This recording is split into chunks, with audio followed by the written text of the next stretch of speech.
What are you a slave to? I think that's probably one of the most important questions anyone can ask. And I think it's something I know personally I really have to think about a lot to see not what I think is my first priority, but what am I truly putting the most time into, the most thought into, kind of revolving my life around. Like, you can probably figure this out for yourself if you just think back through your day or look at your calendar and, like, how are you scheduling your day? Is it your family is your first priority, your work is your first priority, your fitness is your first priority? Think for a second, maybe pause the video and be like, what is it that, like, I've basically devoted the majority of my life to? I know for me personally, currently, it's basically money. And that's, I think, the answer for the vast majority of people my age. Which is honestly, it's a bit sad.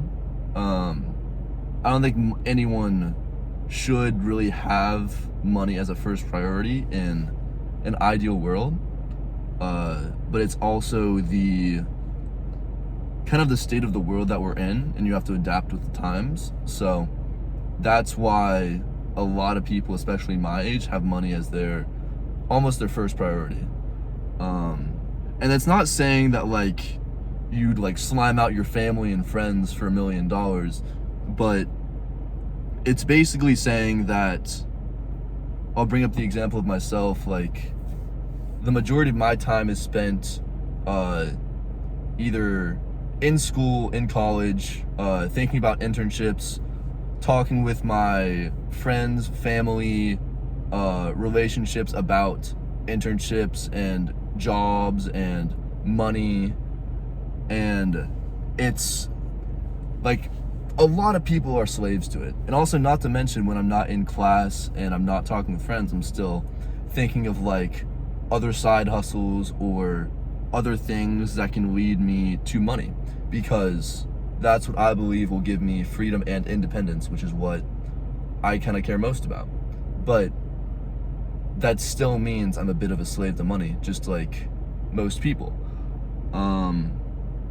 Now, it's not everyone where they're a slave to money. Some people are a slave to fame. Some people are a slave to power. I think everyone has their one thing. Some people are a slave to their religion, which is a good thing, if that is who you truly want to have as your first priority. But I think the slippery slope of this is, if you put something as your first priority and you're most committed to serving that thing for too long of a period of time,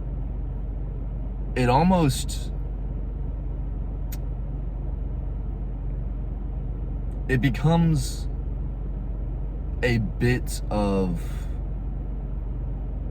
I'm trying to think of the proper way to word this.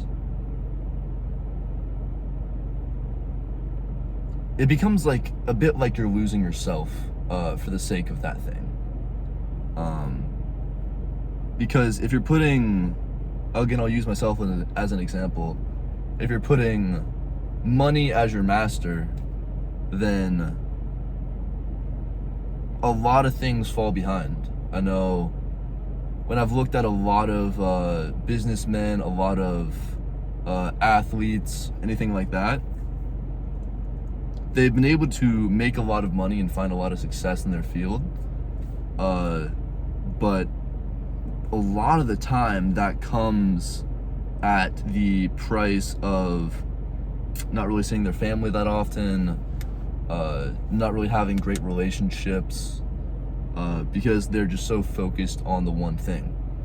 And I think most people are naturally designed to kind of want to master a certain thing, master a certain skill. But when it gets to the point of obsession and the point where you are almost losing yourself and the other things that you really care about in pursuit of the other thing, that's where I think it gets bad. And that's where I think is also necessary to reach the pinnacle of most things. So it's like a double-edged sword with this. But the whole point of this is kind of just for anyone watching this to ponder to themselves, what am I really putting as my first priority? And if I am on my deathbed at like 90 years old, do I really want that to be my first priority? And it's a nuanced answer, because what is your master right now may not be your master in 10 years from now, which is fine to like periodize different things. But I think it's a very good idea for people to imagine their deathbed and what they want people to think of, like, wow, this person valued this thing the most. I think most people, if they're making it to their deathbed, and basically everyone around them is being like, yeah, this person valued money more than anything. It's like their whole entire identity and who they are as a person. I think 99% of people are not really wanting that to be their memory and what's said at their eulogy.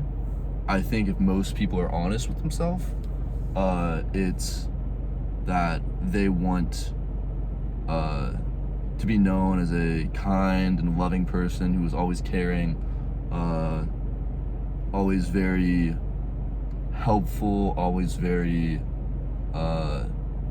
just generous, and they want to be known as someone who truly made a difference on the world and who did amazing things in the world. I think that's what most people want. Maybe that's just me pushing my beliefs on other people, which is a fair thought, but I think a majority of people probably want those similar things. And the way I want to go about my life is having that consciously in my mind, because usually you are a master to certain things for a big reason. You can't just magically, like, I'll use me for example again. I can't just magically switch my number one priority of what is my master from money to, like, let's say prioritizing relationships, because if I do that, then I will be basically financially fucked in the future if I spend all my time trying to only hang out with friends, hang out with family, and all of that. But at the same time, if I spend all my time just working and trying to get as much money as possible, the relationships will just not be there. So the key at the end of the day, I think, is just balance.